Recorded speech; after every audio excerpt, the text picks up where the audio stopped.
যাওয়ার পরে নবীর বংশের উপরে কি করে অত্যাচার চলছে ইতিহাসটা অনেকে জানেন কিনা? হ্যাঁ, এই উমাইয়া বংশের দালাল মোল্লারা এগুলো প্রকাশ করতেছে না। ও এজিদের ইসলামটা প্রকাশ করে গেছে, মুহাম্মদের ইসলামকে তারা স্তব্ধ করে দিচ্ছে। মুহাম্মদ ইসলামকে ধ্বংস করার জন্য এই উমাইয়া বংশের লোকেরা যুগে যুগে কাজ করে আসছে। এই জন্য আজকে যে আমরা দাবি করি তরিকতপন্থী, এটা তো তখন এরকম আলাদা ছিল না। এটা এরা আলাদা করছে, আলাদা করিয়া এবারে তো ওরা ফকিরি করে, হয় না নাকি? তো ওরা ফকিরি করে, ফকির আবার করে কেন? আমি যদি ওই পানি করে, ও পানি করে কথাটা ভাষাটা দিয়েছে, পানি কি করা যায় না খাওয়া যায়? পানি কি করা যায় না খাওয়া যায়? ফকির করে কিন্তু ফকির করা যায় না, ফকির হওয়া যায়। আর ফকিরের জন্য আল্লাহ নিজে কোরআনে আয়াত দিয়েছেন, নীল ফুকারা সূরা বাকারা 273 নম্বর আয়াত, এবং তাদেরকে সাহায্য সহযোগিত করার জন্য কোরআন আয়াত আছে। আর বলে বিষয় ফকির বলতে কারণ কি জানেন? যদি বাড়ি বাড়ি ভিক্ষা করে। আচ্ছা, সবাই করছে না যারা স্কুলগুলো জানে, নবীর শিক্ষা করো না, ভিক্ষা মেহনত করো। তো নবী করছে ভিক্ষা করো না, আর ভিক্ষা বলে ফকির ভিক্ষা মানে সাহায্য দেওয়ার জন্য কোরআন তফসিল করে দিয়ে দিচ্ছে। নবীর পক্ষে গেল না বিরুদ্ধে গেল?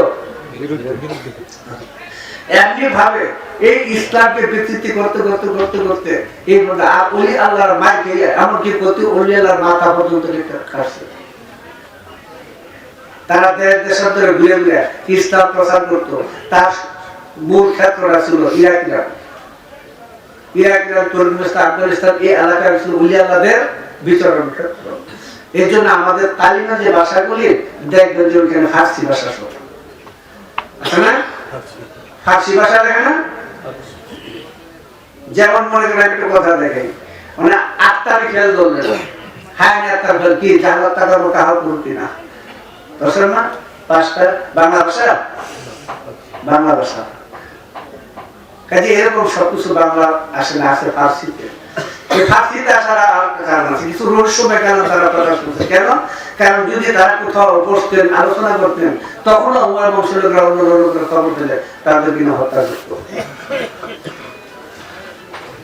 4 মাস কিস্তির নিজের ঘরে মৌলবী সাহেবের চলেছে কথা বলছে। কত বললে দেশ সারা করছে, বাড়ি সারা করছে, নিজ দেশে থাকতে পারে নাই। সেই ইসলাম গোপনে একমাত্র ওলি আল্লাহদের মাধ্যমে আসছে। আর এই ওলি আল্লাহদের মাধ্যমে যে ইসলামটা আসছে, ওই উমাইয়া বংশের লোকেরা, এই এজিদের ছেলে মেয়েরা, এরা এদের নাম দিয়েছে তরিকা। কিন্তু এটাই ইসলাম। ইসলামের মধ্যে কোনো দ্বন্দ্ব বিভেদ নাই, ইসলামের মধ্যে কোনো সাম্প্রদায়িকতা নেই। ইসলাম সর্বজনীন, মানুষের অন্তর্জগতে ইসলাম বাস করে। ওই ইসলামের নাম হলো নফসে মুতমাইনা। ওই ইসলামটা সম্পর্কে রাসূল বলছে আল ইসলাম দীনুল ফিতরাত, ইসলাম হলো স্বভাব ধর্ম। আরো রাসূল বলছেন, এই হাদিসটা দেখতে পাবেন মদিনা বিশ্ববিদ্যালয়ের প্রকাশিত নামদারুল নাইম কিতাবের প্রথম খণ্ডের মধ্যে। রাসূল বলছেন, আমি জগতে এসেছি মানুষের উৎকৃষ্ট গুণগুলি ফুটিয়ে তোলার জন্য।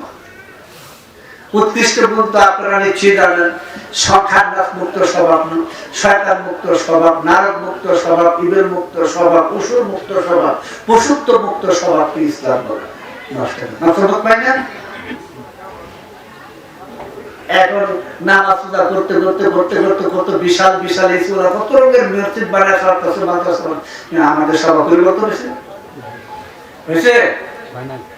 নাকি? ভিতরে বাইরে মিল আছে? তাহলে ইসলাম আছে? খালি দাড়ি টুপি আর জুব্বা ধরে থাকলে মুসলমান না। দাড়ি টুপি জুব্বা চাপিয়ে বয়ে থাকলে এটা মুসলমান না, এটা সাদের নবাব সিরাজউদ্দৌলা, যাত্রার নবাব সিরাজউদ্দৌলা। যদি ভিতরের মুসলমানিত্ব অর্জন না হয় তাহলে বাইরেটা। কথা বলছি, আমি বহু মানুষ দেখেছি গায়ে কাপড় নাই, আর বহু কাপড় দেখেছি ভিতরে মানুষ নাই। কথাটা সুন্দর না? বহু মানুষ দেখেছি গায়ে কাপড় নাই, বহু কাপড় দেখছি ভিতরে মানুষ নাই। কাজে ইসলাম কই আর আমাদের শিক্ষা কই? আমি মনে করি একবার যদি বলে নামাজ পড়ো তো 50,000 বার বলা উচিত তুমি হিংসা ছাড়ো, অহংকার ছাড়ো, তাহলে ইসলাম লাভ হবে। ইসলাম তো এটা অর্জন করার বিষয়। ইসলাম কি পালন করার বিষয়, অর্জন করার বিষয়? অর্জন করার বিষয়। আমার মনের ভিতরে সেই ইসলামকে অর্জন করতে হবে। ইসলাম হলো খান্নাস মুক্ত স্বভাব। ওই সমাজের অধিকারী মানুষটা হলো মুসলিম, মুসলমান। হ্যাঁ, কাজে ইসলাম ছিল কি শিক্ষা ছিল? তরিকতের আরকান আহকামের দল বোঝা যায় যে আগে তখন ইসলামের শিক্ষাটা কত সুন্দর ছিল। হ্যাঁ, ধ্যান শিক্ষা দেওয়া হতো, এত অভিযোগ বিশ্বাস রাখতে হতো, জোহর বৈরাগ্য, আত্মশুদ্ধি বৈরাগ্য। বুঝো নাই? এটা অর্থ বাড়িঘর ছেড়ে দিয়ে দেওয়া না, বাড়িঘর ছেড়ে দিয়ে ভবানিয়াত না, বৈরাগ্য না।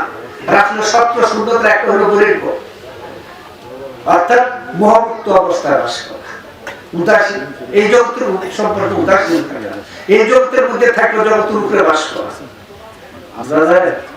হ্যাঁ, তাহলে এই ইসলাম আজকে কত কিছুর মধ্যে গেছে। ঠিক আছে, নামাজ হজ জাকাত আরো কত অনুষ্ঠান আমরা করি না? এমনকি আমি কথা বলি ফকিরদের উরুসটা পর্যন্ত ধরে, উরুসটা ধরে এই যে আমরা উরুসটা করি, উরুসের মূল রহস্যটাকে আমরা পাই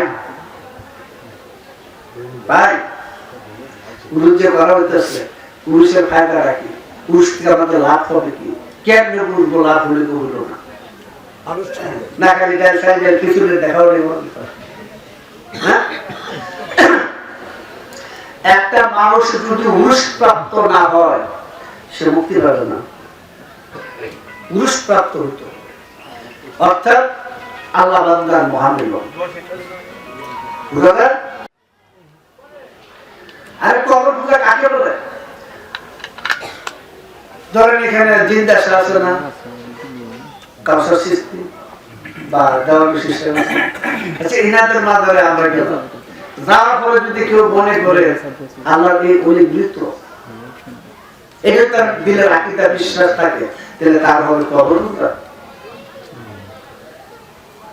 আর যদি জানে সে আল্লাহর ওই জিন্দা, তাহলে তার হবে বাদ আর জিয়ারত। তাহলে কবর পূজা বলে দিলে করে পুজো করে না, করেনি?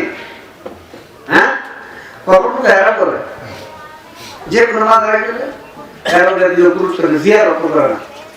বিশেষ করে কৌমি খালি ধরে একটু বিশ্বের মতো দেখে। আমাদের এই ফায়দা গুলো আসে না কেন, পূর্ণ গুলো আসে না কেন? একটা হিংসা, এটা পাপ, ছায়া দেওয়া সব। অহংকার পাপ, ছায়া দেওয়া সব। হিংস স্বভাব পাপ, ছায়া দেওয়া সব। এক সামষ্টিক ভাবে যেমন তালিম তালিমের ভাষায় ইন্নান নাফসালা বারাতুল বিসু, নিশ্চয়ই নফস খারাপ হুকুম করানোওয়ালা, এই নফসে আমার ফেল থেকে বের হয়ে যাওয়াই মুসলমান। আচ্ছা, যদি কোরআনের এই একটা যদি আমরা বাস্তবায়ন করতাম নিজের মধ্যে, আমরা যদি সবাই নিজের এই বেজাল দূর করার জন্য সবাই নিজেদেরকে নিয়ে ব্যস্ত থাকতাম, তাহলে সমাজের মধ্যে অন্যায় অত্যাচার দূর দূর চলতো।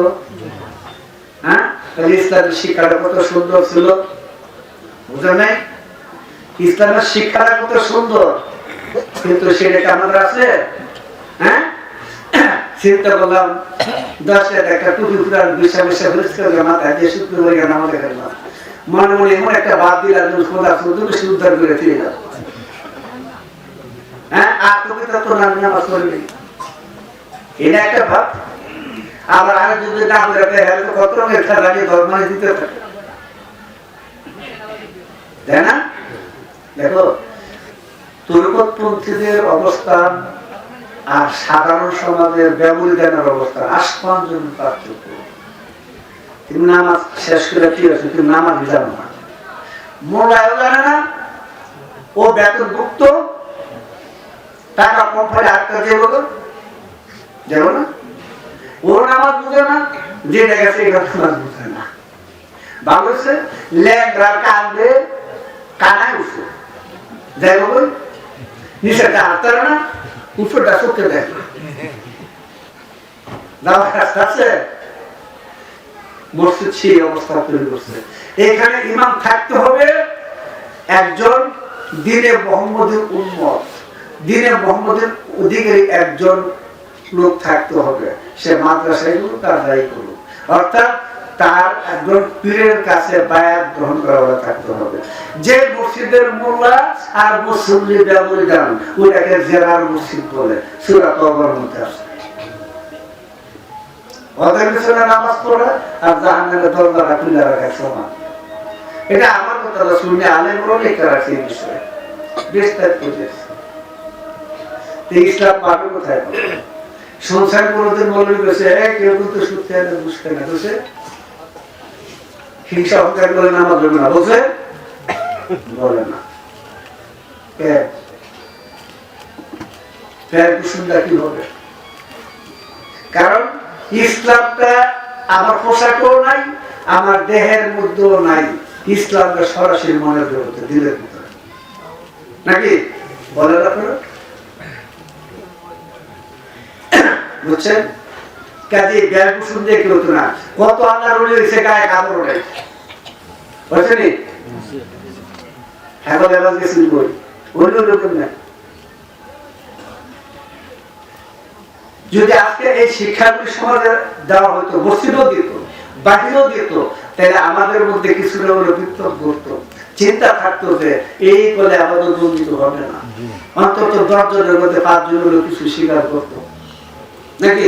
একতরফা দায়ী করে নামাজ পড়ো, দায়ী করে নামাজ পড়ো, তাই না? বলবে ওই কানা দরজা পাত্তা দায়ী করে নামাজ পড়া যায় না, নামাজ আদায় করা যায় না। আমি পড়ার কথা বলতেছি, যদি একটা মশলা কোরআনে নাই, আমাদের সমাজ আইসা বলতে নামাজ পড়তে হবে, তাই নামাজ নামাজি বলতেছি, বুঝে নিয়ে গেছি চাই করে নামাজ পড়বে না। আমার ভুলপ্রান্তি থাকতে গিয়ে নামাজ পড়া যাবে না, তাদের আদায় করা যাবে না। দায়ী নামাজ, দায়ী নামাজের থেকে রোজুলা দাঁড়টা এই বাহিরের ওরা মধ্যে রোজু হইল না, ওই অধিকার অন্তরোধ করতে রাসূল বলছেন মানুষের মধ্যে এমন একটা স্থান আছে যা পবিত্র হলে সমস্ত শরীর পবিত্র, যা অপবিত্র হলে সমস্ত শরীরই অপবিত্র, সেটা হলো মানুষের অন্তর।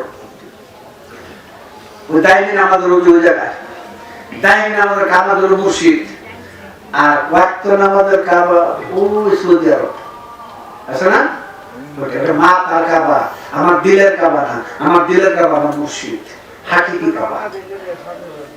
কাজে এটার যেমন রোজু বাহিরে, ওটার রোজু ভিতরে।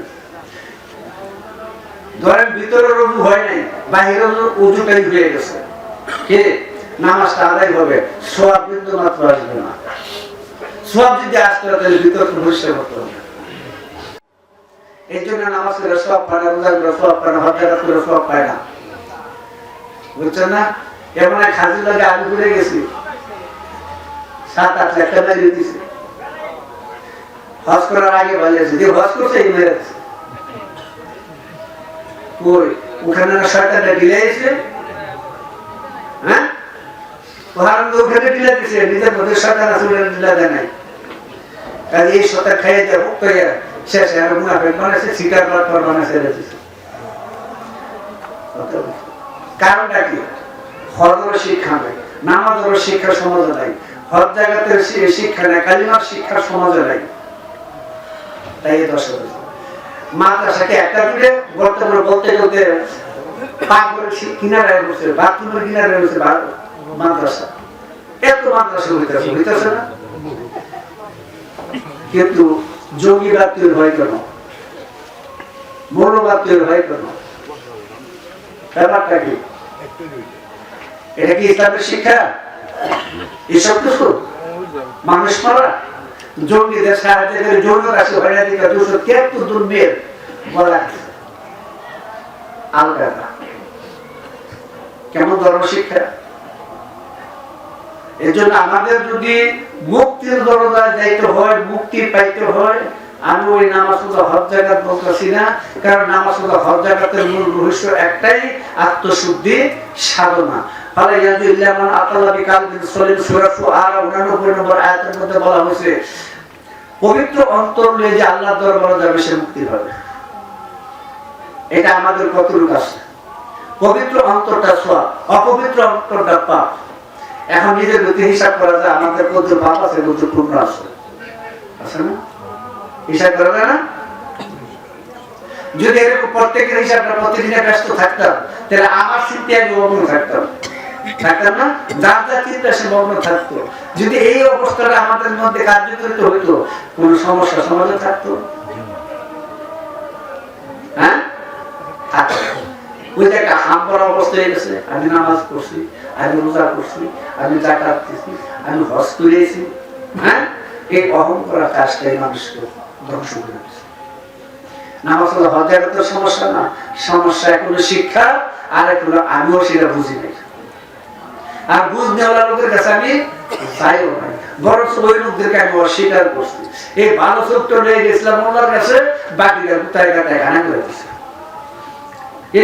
এখন একটাই চিন্তা, আল্লাহ নিরাকার, মরার পরে সওয়াব দিব।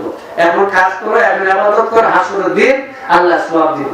এত বড় বাটপারি কথা এখনো মোল্লারা শিখে নিজেদের কথা, এটা এখনো শিখে দেয়। এই জন্য বাস্তবে একটা মানুষ ভালো হয় না, ঠিকই মানুষ শুরুতে গরু ছাগল সুন্দর বানানোর মতো আমরা কাজ করতেছি, বুঝলেন না? এই হইতেছে না সমাজে একসঙ্গে গ্রুপ বাড়তেছে। দ্বিতীয়ত শিক্ষা, আমাদের ধর্ম শিক্ষা নাই। ধর্ম শিক্ষার মূল তত্ত্বই হলো আগে নিজের মনকে শুদ্ধ করে। আর সূরা আনামের ভাষায় যাহারা নিজেদের আত্মা হারিয়ে ফেলেছে, যাহারা নিজেদেরকে হারিয়ে ফেলেছে, তাহারা বিশ্বাস করবে, ঈমান আনবে না। নিজেদেরকে হারাইছে কি জিনিস? যে আমি আমাকে হারাই ফেলছি, এতে আমি করেছি সবাই গেছে। ওরা একটা কিসা মনে হয়েছে, এক বেকুব গেছে ঢাকা শহর দেখতে, সারাদিন ঘুরে চিন্তা করছে থাকবো কই। ঘুরতে ঘুরতে কমলা থাক কমে গেছে, হাজার হাজার মানুষ শুয়ে গেছে। হ্যাঁ, চিন্তা করছে এত মানুষের মধ্যে শুয়ে যে দেখ হারানি যে বেটাটা, তাই হারানি যাতে না যায়, তাই এদিক দা লুঙ্গি উঠাইয়া লাল গামছা সিন্ধু যায়। এটা আমরা আর ট্যাপ না দেখছি। যখন এক ঘুমাইছে, হ্যাঁ গামছা তুলে নিয়ে হ্যাঁ একটু দূরে শুয়ে গেছে, হ্যাঁ পায়ে ব্যথা, বুঝছেন না? এখন তো খুব সকালে তো শিক্ষা সব দৌড়েছে, কি হয়েছে? হ্যাঁ শিক্ষা ভাড়া করতেছে, আমি হারানি গেছি। আর তুই হারানি গেলে হয়তো তুই হয় না, এটা আমি না। আর তো কোনটা তুই লাল গামছা রাখি, বুঝে গেছে?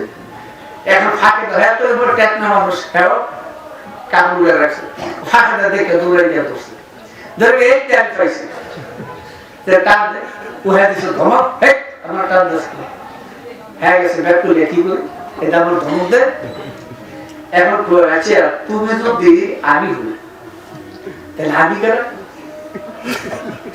হ্যাঁ বলে গেছে মাথা, তুমি যদি আমি হয় তো লাল গাম ধরে হয়, এটা যাবে। তুমি যদি আমি হই তাহলে এটা কেন? শেষ লেগে গেছে।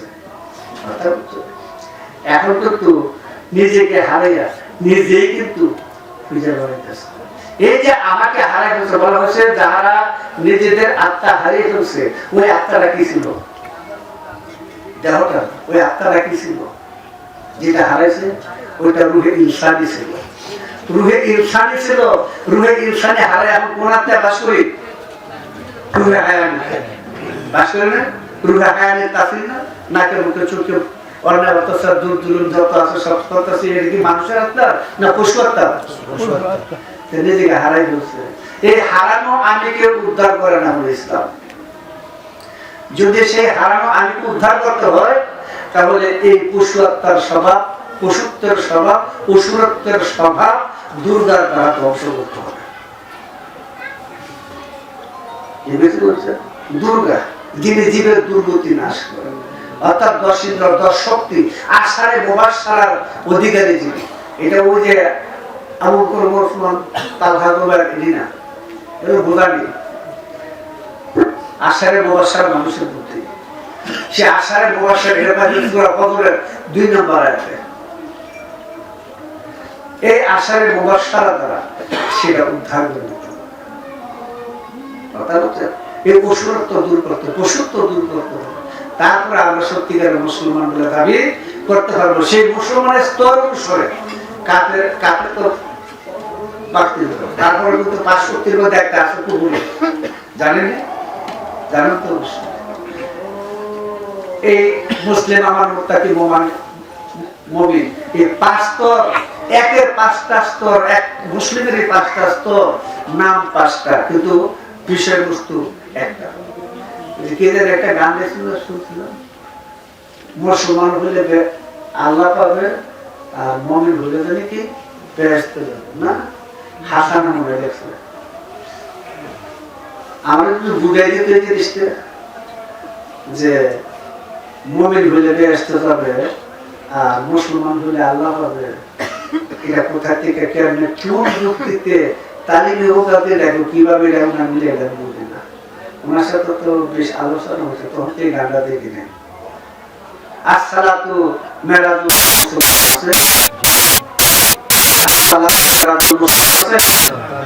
তো মুসলমান হলে মেরাজ পাইব, এখানে তো মুসলমান দেখে নাই, কি লেখছে মুমিন নাকি? এই 5টা ক্লাস্টার সম্পর্কে ধারণা না থাকলে তো কেমন? এই জন্য বলি যে আমাদের এই যে আপনি বলছেন যে আমাদের শিক্ষা প্রথম থেকে শুরু করতে হয়, তাহলে আপনার গুরুর পায়রবি করে দিনের মুখে এক করে চলেন। আপনার মধ্যে থাকতে হবে বিশ্বাস, ভক্তি। এই দুইটা যদি থাকে, এই ভক্তি আদবটাই একদিন প্রেম স্বরূপ দেখা দিবে। তাকে বলা হয়, অনেকে বলে বিশ্বাস, ভক্তি, প্রেম, এই 3টা জিনিস ধরে আপনারা তো মুসলমান জগতে যুক্ত হয়, ইসলাম জগতে যুক্ত হয়। পবিত্র স্বভাবের অধিকারী, নফসে মুতমাইনার অধিকারী মানুষ যদি মুসলমান হয়। আমরা জানি নফসে মুতমাইনা হলো শয়তান মুক্ত স্বভাব, ইবেল মুক্ত স্বভাব, নারদ মুক্ত স্বভাব, অসুর মুক্ত স্বভাব, পশুত্ব মুক্ত স্বভাব, তাই না? হ্যাঁ, আচ্ছা, এটা কি কোনো হিন্দুর মধ্যে থাকতে পারে না? তখন তারা কি বলা হবে? এই স্বভাবটা কি কোনো বৌদ্ধের মধ্যে থাকতে পারে না? তখন তাকে কি বলা হবে? এটা কোন খ্রিস্টানের মধ্যে থাকতে পারে না? নাকি সব খ্রিস্টানি শয়তানের অধীনে আছে? এরকম সব হিন্দু শয়তানের দখলে আছে নাকি ওরকম শুদ্ধ মানুষ আছে? তো শুদ্ধ মানুষ যদি থাকে তো হিন্দুর ভাষা কি বলে, বৌদ্ধ খ্রিস্টানের ভাষা তাকে কি বলে? আরবিতে আমরা না মুসলমান বলে, আমরা মুসলমান। মুসলমান মানে খানদাস মুক্ত স্বভাব অধিকারী মানুষটা মুসলমান। তাহলে নারদ মুক্ত স্বভাবটাকে আমরা কি বলবো? নারদ মুসলমানের ভাষা বলবো না হিন্দুর বলবো? তাহলে সে খাঁটি হিন্দু। ইবেল খ্রিস্টানরা বলে ইংরেজিতে। ইবেল মুক্ত মানুষটাকে কি বলবো? খ্রিস্টানের ভাষা খাঁটি খ্রিস্টান নাকি? তাহলে জগতে প্রত্যেকটা কিছুর মধ্যেই ইসলাম, যার যার ভাষায় সেটা অভিহিত হয়। আমরা আরবিতে বলি ইসলাম নাকি? বাংলা কি বলবো? আত্মসমর্পণকারী নাকি? হ্যাঁ, বা ইসলাম তো শান্তি, তাই না? ইসলাম যদি শান্তির ধর্ম হয়, ওর কোন শান্তি? ডাল জাতীয় টাকা পয়সা নিয়ে শান্তি না। খান্নাস মুক্ত স্বভাবটা হলে তার মধ্যে নিত্যানন্দ সৃষ্টি হয়, ওই শান্তি হলে মুসলমান, ওটা হলো শান্তি। এটা এই জগতের শান্তি না। কাজে আমরা কি দেখুন তো, আমরা কি আসলে মুসলমান ইসলামের মধ্যে দাবিত হইতেছি? ইসলামের পথে কি আমরা দাবিত হইতেছি? এর মধ্যে তো কত রঙের জিনিস, রব্বানা যালামনা আনফুসানা ওয়া ইল্লাম তাগফির লানা বলতেছি না? ভালো, রব্বানা যালামনা আনফুসানা, হে আমাদের রব, আমরা আমাদের নফসের প্রতি জুলুম করছি, প্রত্যেক দিনে দোয়া করতেছি, হ্যাঁ, বাঁচতে আগে মতো রয়েছি, আগে দুর্বা রয়েছি, কিন্তু মুসলমান আর হয়ে গেছে না। প্রত্যেক দিনে তওবা করি, আমি তোমার কাছে লাভ চুরি করতাম না, ঘরের দিনে চুরি করি। এই তওবার দাম আছে? হ্যাঁ, আমি বারবার বলতেছি, আল্লাহ আমাদের নফসের প্রতি জুলুম করছি, জুলুম না করলে 2 জায়গা, জুলুম না করলে আর পাওয়া লাগবো? জুলুমটা না করলে কি পাওয়া লাগবে না? বলা লাগবে? জুলুম করে দেখি, আর যদি জুলুম না করে দিতে পারছি, এই জুলুম নাকি জুলুমটা কি ওয়াসওয়াসিল খান্নাস, প্রত্যেকটা মানুষের মধ্যে খান্নাস মরদুতি দুই শয়তান আছে। এই শয়তানরা নফসের মধ্যে বাস করা মানেই হলো আমার নফসকে দূর করছে, পবিত্র নফসকে অপবিত্র করছে, আমাকে আমি অপবিত্র করছে, অর্থাৎ আমার আত্মাকে আমি হারাই দিচ্ছি, রুহে ইনসানে হারা রুহে হায়ানের বিচার কেটেছি, বুঝলেন? এই তো নফসের প্রতি জরুরি করছে। এখন যদি আমি নফসা আম্মারা থেকে রুহে হায়ানের থেকে বেরিয়ে রুহে ইনসানের ভিতরে চলে যাই, আমার চিরজীবন মুনাজাত মানে হলো এই দেহের মঞ্জুরটাকে তৌহিদের আলো দিয়ে মুক্তি করে নেওয়া। মুনাজাত মানে এই তৌহিদের মঞ্জিলকে নাজা মানে মুক্তি, তৌহিদের ঘর, তৌহিদের ঘরটাকে আমি যে মুক্তি করলাম, পরিশুদ্ধ করলাম, নফসের জুলুম থেকে বাইচা গেলাম, এটার নাম হলো মুনাজাত। মুনাজাত এটা তো লৌকিক, নাম খুশানা, এটা তো লৌকিক অনুষ্ঠান। আসল মুনাজাত হলো আত্মশুদ্ধি সাধনা বলেই মুক্তি মিলা যায়। তাই তো কোরআন বলছে আত্মশুদ্ধি হয়ে গেছে, সে মুক্তি হচ্ছে। অন্তর কুলসিত হয়ে গেছে, মলাবৃত্ত হয়ে গেছে, হিংসা বিদ্যা অহংকার ভরে গেছে, সে ধ্বংস হয়ে গেছে। এখন একটু চিন্তা করো যে আমাদের দিল নাকি পরিষ্কার পরিশুদ্ধ নাকি মায়া করা? হ্যাঁ, আর কই তো সমস্যা নাকি সাধারণ মধ্যে আমাদের ভেজাল আছে, আসেনি না? ভেজাল নাই?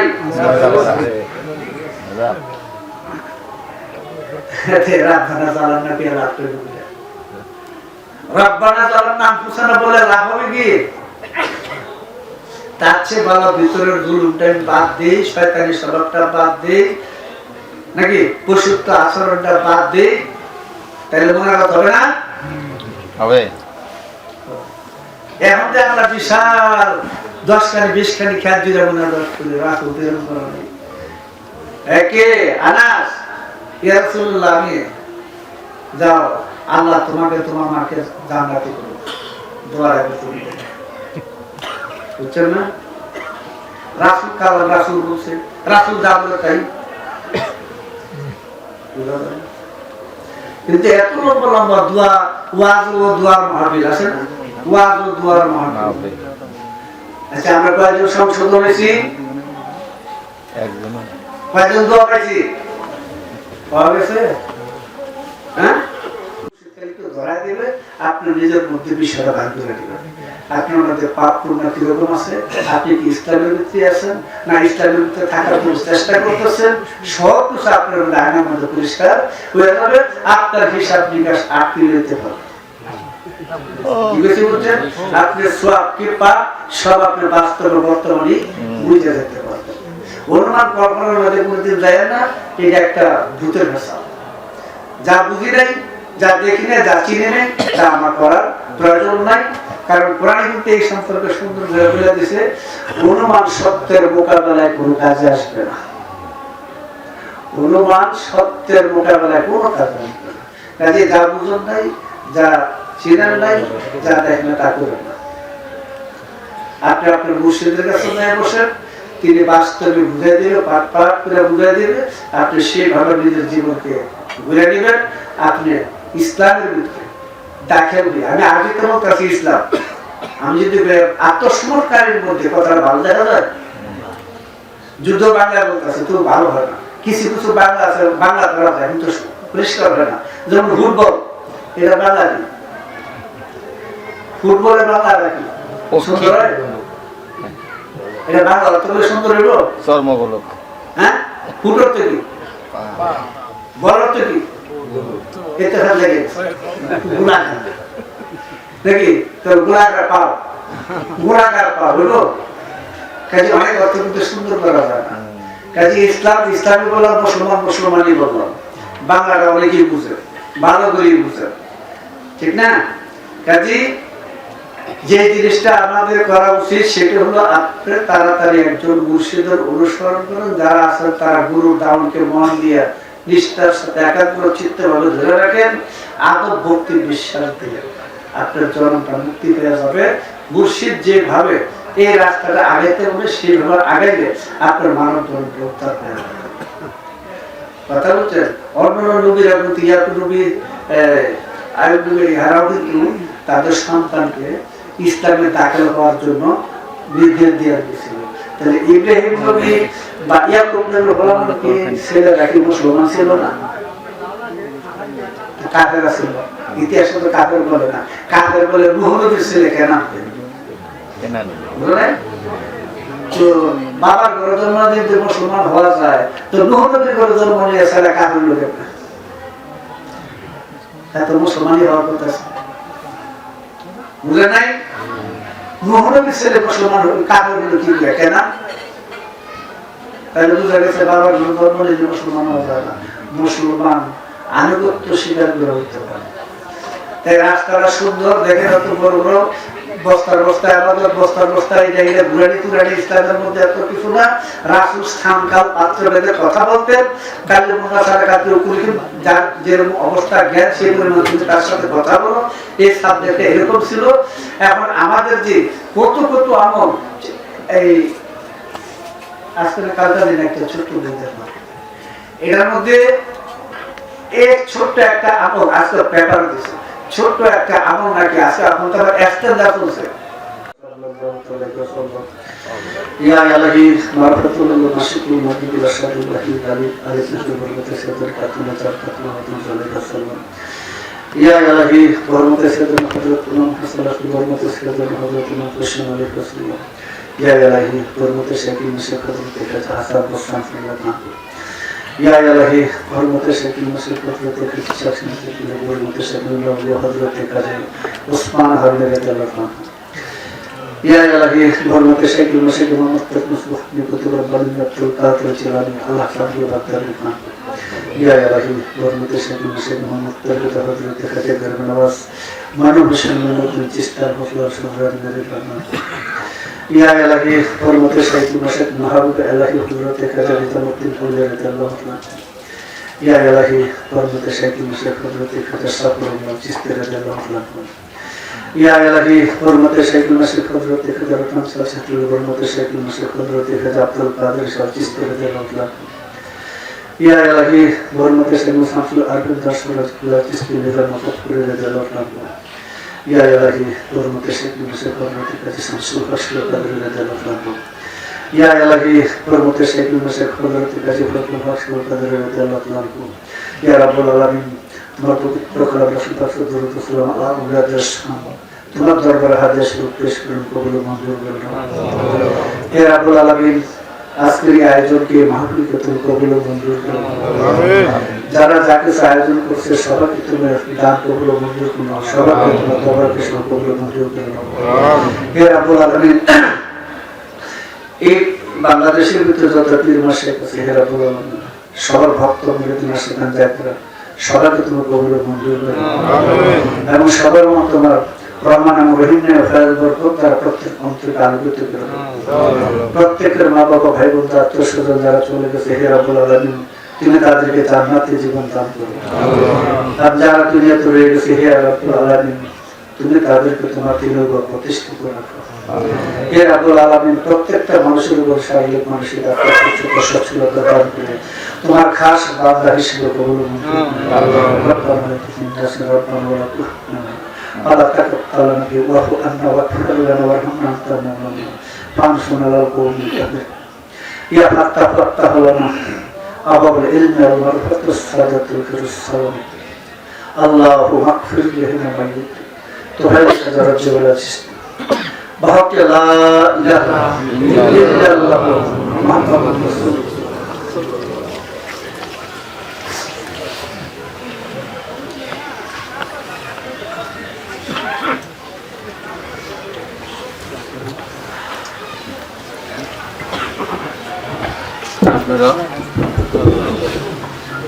এইমাত্র আমাদের মহান মুর্শিদ হযরত খাজা কাজী বেনজির হক চিশতি নিজামী বাবাজান তার মূল্যবান আলোচনা এবং ভাবনা শেষ করলেন। আমি সকলকে আমি অনুরোধ করবো আপনারা এবার হাদিস থেকেও বলছিলাম বুখারী সাহেব হাদিস সেটা হলো হাদিস কুরসি আল্লাহ পাক বলেছেন যখন কোনো বান্দা নফল বন্দিগির মধ্যে নৈকট্য লাভ করে, নফল বন্দিগি বোঝেন না, নফল নামাজ করেন না, নফল রোজা এগুলি নেই, মরবে ফেসাল, এই ফেসাল পবিত্র হয় না। নকলবন্দি গুলো নিষ্কেছি না। যখন কোন বান্দা নকলবন্দির মাধ্যমে হাদিসটা অনেক করে আমার নৈকট্য লাভ করে, আমি আল্লাহ ওই বান্দার হাত পা চোখ নাক মুখ সর্বঙ্গের কথা হয়ে যায়, তাহলে ওই বান্দার মুখের কথা বলে কে? আল্লাহ। দেখে কে? আল্লাহ। শুনে কে? আল্লাহ। সর্বঙ্গের কথা কে? আল্লাহ। সেরদা বসেন কারে? আল্লাহ।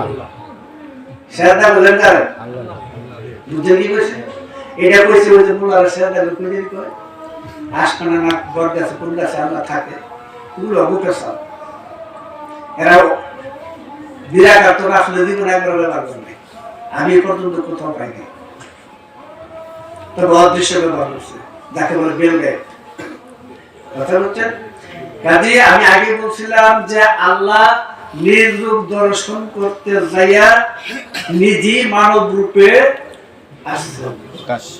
আসেন। কাজী একজন পরিশুদ্ধ মানুষ যারা নিজের আত্মা হারাই দিয়েছে তারা, যে নিজেকে ফিরে পাইছে তারা। যখন কোন মানুষ আত্মশুদ্ধি সাধনায় ফানা বিল্লার জগতে যে বাঁকা বিল্লার দরজায় আসে, বাঁকা বিল্লা অর্থ কি? আল্লাহতে বাঁকা হয়ে যাওয়া, আল্লাহতে বাঁকা হয়ে যাওয়া না। ফানা বিল্লা অর্থ হলো আল্লাহতে ফানা হও, বাঁকা বিল্লা অর্থ হলো আল্লাহ সারা নিজে আল্লাহ হোক।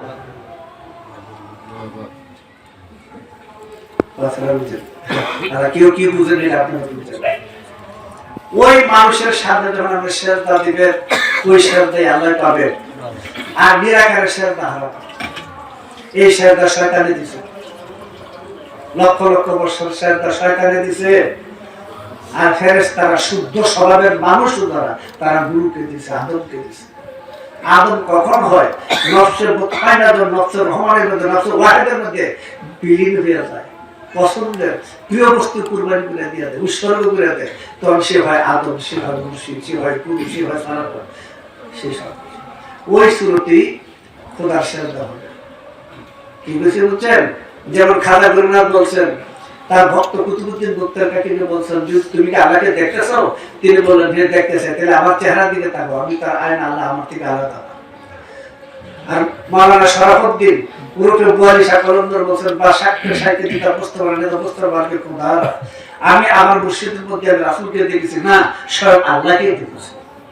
কি বলেছে বলছে? তিনটা স্তর রাখছে, মুর্শিদ, রাসূল, আল্লাহ। আতুল্লাহ, আতুর রাসূল ওয়া উলিল আমরি মিনকুম, কোরআনের মধ্যে আছে। কি বলছে? এই তিনটা স্তর, এটা লালনের কথা। লালনের বহু বহু আগে এগুলি বলে গেছে, রাসূল নিজে বলে গেছেন, মান রায়ানি ফাকাত রাসূল, যে আমাকে দেখলো সে আল্লাহকে দেখলো। তাফসীরের জিলানী, বরবীর আব্দুল কাদের জিলানী তার তাফসীরের মধ্যে এই কথা বলছেন, দ্বিতীয় খণ্ডের মধ্যে এই হাদিসটা তুলে ধরছে। কাজী লালন দা বলছে, কোথায় খোদা, কোথায় সেজদা? ঠিকই তো বলছে,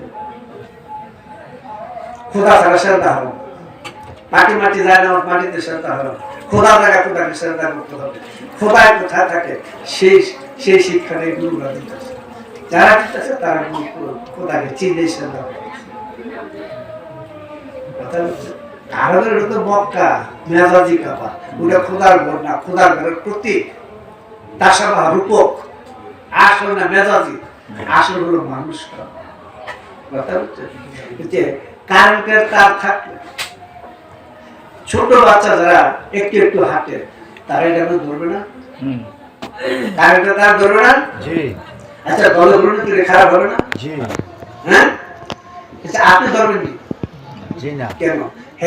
হ্যাঁ, যে চোখ দিয়ে তার দেখে, আপনি তো চোখ দিয়ে তার দেখেন। এই দুই দেহের মধ্যে পার্থক্যটা কি? একজনে ধরে, একজনে ধরে না। পার্থক্যটা কি আছে?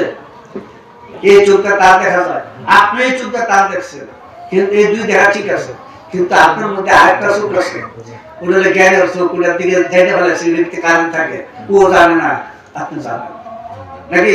এটা কারেন্টের চেহারা কিরকম? তার যদি চ্যাপটা হয়, তার যদি গুল হয়, তার যদি তিনকোনা হয়, আল্লাহর নিজ রূপ দর্শন করার তার ইচ্ছা, এটা হলো মূল তত্ত্ব। আল্লাহ নিজ রূপ দর্শন করতে যাইয়া তিনি মানব রূপে প্রকাশ, বুঝছেন? ওই মানুষের মধ্যে আল্লাহ নিজের প্রকাশ, তিনি নিজের রূপ নিজের দর্শন করছেন না, আজকে নবী করছেন আল্লাহ করছে, একটু ভাবনার বিষয় আছে। কারণ আল্লাহ তো নিজ রূপ দর্শন করে ওয়া খাতামান নবীর ঘোষণা দিলেন, দেখছে কি? যখন নবীর চোখে আল্লাহর চোখ, নবীর কানে আল্লাহর কান, নবীর হাতে আল্লাহর হাত, কে কাকে দেখছে? কে কারা দেখছে? আল্লাহ রাসূল বুঝেন কি? যদি সাজদা দিতে চান আপনার মুর্শিদকে সামনে দিয়ে সাজদা দিন, আপনার ধ্যানের মধ্যে সাজদা দিবেন, এবার জাহিরি তো সাজদা, ওইটা আপনার সাজদার কবুলের জায়গা। এর বাইরে যদি সাজদা দেন, কোরআনে দলিল দিয়ে রাখছে শয়তান ওয়াকানা মিনাল কাফিরিন, শয়তান কাফের হয়ে গেছে আদমকে সাজদা না দিয়ে। আপনি যদি মানুষ জ্ঞানে সাজদা দেন, আপনি সাজদা হারাম হবে। ওই কাবার মধ্যে সাজদা দিতেছেন না, কাবা ঘরকে সাজদা করেন নাকি? কাবা ঘরকে সাজদা করেন, কিন্তু সামনে থাকে কি? কাবা। আমি একটু পর্দাই করি, ওইখানে কাবার সামনে, নিয়তে কি? আল্লাহ কাবার আল্লাহ। আল্লাহ তাতে তোর মান গুরু সামনে সাজদাতে বলছেন, আপনি নিয়তে কে? আল্লাহ। যদি মানুষ গেলে সাজদা দেন হারাম, দিয়ে তা আলাদা দেখলো আপনার হারাম। মুরগি লিবাতে পীরের রাজাকে খোদা এক নাতে থাকে করতেই বলতো, নাই বলতো, নাই বলতো। পীরের দাতা খোদার দাঁতে এক দেখে না, সে মুরিদ হয় না, মুরিদ হয় নাই। তার মধ্যে সবচেয়ে উৎকৃষ্ট একটা শিক্ষা আছে, লা ইলাহা ইল্লাল্লাহু মুহাম্মাদুর রাসূলুল্লাহ। এই কালামটা যদি যেদিন পরিষ্কার বোঝা যাবে, সেদিন দেখবেন আল্লাহ আছে, পরিষ্কার হয়ে যাবে। লালন ঠিকই বলছে। এই জন্যই নামাজটা মানে দেখার জিনিস। বুঝলেন কি বলছি? নামাজটা দেখার জিনিস। তাই রাসূল বলছেন 17 সুন্নতের এক সুন্নাত জুলা কুররাত ওয়ালিফিস সালাত। সালাত নামাজটা আমি দেখে শান্তি পাই, নামাজটা আমার চোখের পুতুলি, নামাজটা দেখার জিনিস। বুঝলেন? লালন তো ভালোই বলছে, সুন্দরই বলছে, ওটা দায়ী না, অবিচ্ছিন্ন থাকা। আল্লাহ মোহাম্মদ অবিচ্ছিন্ন আছে, দায়ী নামাজ আছে, দায়ী নামাজ যাচ্ছে হাতের 2 রাকাত নামাজ। বুঝে গিয়েছি? ও 2 রাকাত নামাজ দিয়া হাবিবে খোদা মোহাম্মদের সাথে অবিচ্ছিন্ন হয়ে গেছে, ওখানে দায়ী নামাজ। ওই নামাজের রূপ থাকতে হবে, রূপ ছাড়া নামাজ নেই, কোনো বন্দিগি নেই। রূপ ছাড়া বন্দি গুলো এজিদের ধরে, আর রূপ নেওয়া বন্দি গুলো মোহাম্মদ ইসলামের মধ্যে। আপনি কোন ইসলাম আছে এবার ঠিকানা দিয়ে। আর দায়ী নামাজটা অখণ্ডকালীন নামাজ, শাশ্বতকালীন নামাজ। এটা সবসময় 24 ঘন্টা সর্বকালের নামাজ। এই জন্য বলছে আসসালাতু দাওয়ামি আফজালুল মিনাস সালাতুল ওয়াক্তি। আসসালাতু দাওয়ামি দায়ী নামাজ, আফজাল ভালো, উত্তম, শ্রেষ্ঠ, মিনাস সালাতুল ওয়াক্তি ওয়াক্ত নামাজের চেয়ে উত্তম এই দায়ী নামাজ। কতগুলি জিনিস আমাদের মৌলবী সাহেবরা বলে না। 1 রাকাত নামাজ পড়লে, 1 রাকাত নামাজ পড়া একা পড়াচ্ছে, জামাতে নামাজ পড়লে কত রাকাত হয়? হ্যাঁ 27 না 29, 27, 25 তিনটা। যেহেতু রাসূল মধ্যমত অবলম্বন করতে বলছেন, তাই 27 রাকাত ধরা হয়েছে। কিন্তু আরেকটা হাদিস কিন্তু হয় না, একাগ্র চিত্তে নির্জনে 1 রাকাত নামাজ আদায় করা 50 রাকাত সওয়াব।